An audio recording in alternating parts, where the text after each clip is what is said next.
Barely a day after an undergraduate was killed in Sokoto State for alleged blasphemy, President Muhammadu Buhari has now strongly condemned the killing of the second-year female student of Shehu Shagari College of Education, Deborah Samuel. In a statement by his special assistant, Deborah Shehu, President Buhari noted that Muslims all over the world demand respect for the holy prophets, but where transgressions occur, as alleged to be the case in this instance, the law does not allow anyone to take matters into their hands. The President directs Ministries of Information and Culture, Police Affairs and of Communications and Digital Economy to work with GSM providers and tech companies to help contain the spread of false and inflammatory information through social media.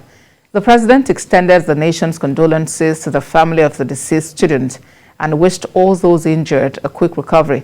He calls for calm among the general population while investigation is ongoing to find out the remote and immediate causes of the incident. In the meantime, the Christian Association of Nigeria's Sokoto State chapter is asking the security agencies to ensure justice for Deborah Samuel, who was killed for alleged blasphemy. While addressing journalists in Sokoto, the CAN chairman Nuhu Eliya called on state government to ensure thorough investigation into the matter. The CAN chairman described the action of the mobs as purely criminal and should be treated as such. Deborah Samuel, a year 2 student of Shehu Shagari College of Education, was killed by irate mob at the school premises. We call on His Excellency, the Executive Governor of Sokoto State, Right Honorable Aminu Waziri Tambua, and other security agencies to fully investigate this matter with a view to bringing the perpetrators to book. This will serve as a deterrent to those who contemplate this crime in the future. Meanwhile, we call on all Christians all over the state to remain calm while we await to see justice served appropriately and soon. We also acknowledge the concerns of many people and groups that roundly condemned the act as soon as it happened. Finally, we use this medium to express our deepest condolences to the immediate family of the deceased, the Christian community in Sokoto State, and all those mourning her departure. Former Vice President Atiku says the pulling down of his reaction to the killing of the Sokoto College student Deborah Samuel does not amount to condoning religious intolerance. Atiku added that he has been loud in condemning religious issues that tend to divide Nigerians. The former vice president is one of the aspirants seeking the presidential ticket of the PDP ahead of next year's presidential election. He was in Benin, capital of Edo State, in continuation of his effort to woo delegates ahead of the PDP presidential primary. Every tweet has to get my approval. Unfortunately, this tweet, because I was traveling all over the country, did not have my approval. So I said it should be taken out. And that every tweet must have my express approval. I am not a person who is afraid to take stand on issues. You know the stand I took on Sharia. I was pelted, I was abused in the north, but then how long did the Sharia last? I told them they were having a political Sharia. And I was vilified. They threw stones at me. There is nothing they did not do. That did not make me change. Away from that, President Muhammadu Buhari has thanked the ministers seeking elective offices for their services to the nation. He also admonished other members of the cabinet to be more diligent and committed to the success of the administration. Femi Akonde has more. 10 ministers bow out of President Muhammadu Buhari's cabinet, but Mr. President says they will be replaced without delay. Their exit is in compliance with Mr. President's directive to all members of his cabinet aspiring for political offices to resign, and also in accordance with Section 48, subsection 12 of the Electoral Act.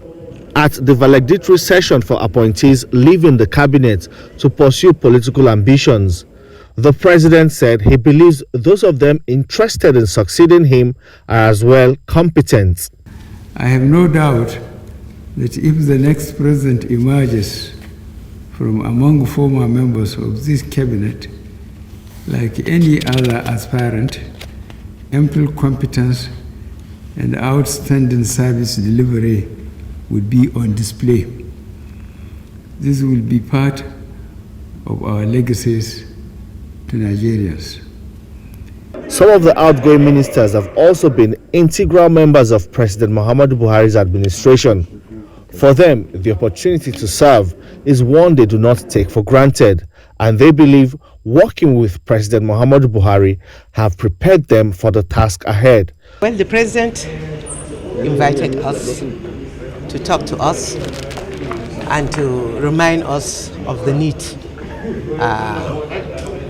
to fulfill his mandate of as he directed after the Federal Executive Council on Wednesday.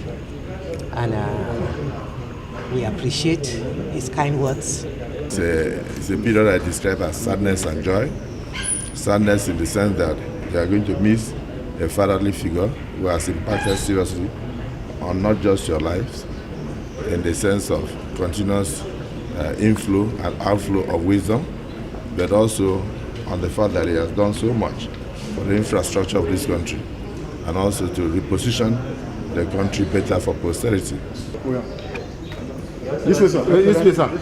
It's now time for the outgoing ministers to test their popularity at the ballot. But for President Muhammadu Buhari, the business of governance must continue, as he will now shop for replacements to fill the vacuum in his cabinet. Femi Akonde, TVC News, Abuja. A few hours after the valedictory session held in honor of ministers seeking elective offices in the 2023 general elections and presided by President Muhammadu Buhari, the Minister of Labour and Employment, Chris Ngigi, has now withdrawn from the 2023 presidential race. The minister announced his withdrawal from the contest in a statement today in Abuja. He had earlier declared his intention to run for president in the forthcoming polls while addressing a crowd of supporters on the 19th of April at his hometown in the Idemili South local government area of Anambra State. Mr. Ngige stressed that he had yet to fill and submit the 100 million naira worth expression of interest and nomination forms of the All Progressives Congress bought for him. He explained that dropping his presidential ambition was in the interest of the nation. Also, the nation's Minister of Justice and Attorney General of the Federation, Abubakar Malami, may pull out of the Kebbi State governorship race. Mr. Malami had in April declared interest in the Kebbi State governorship race. The AGF is yet to make his intention known, but feelers from Kebbi indicate he may be stepping down from contesting for the Kebbi governorship election.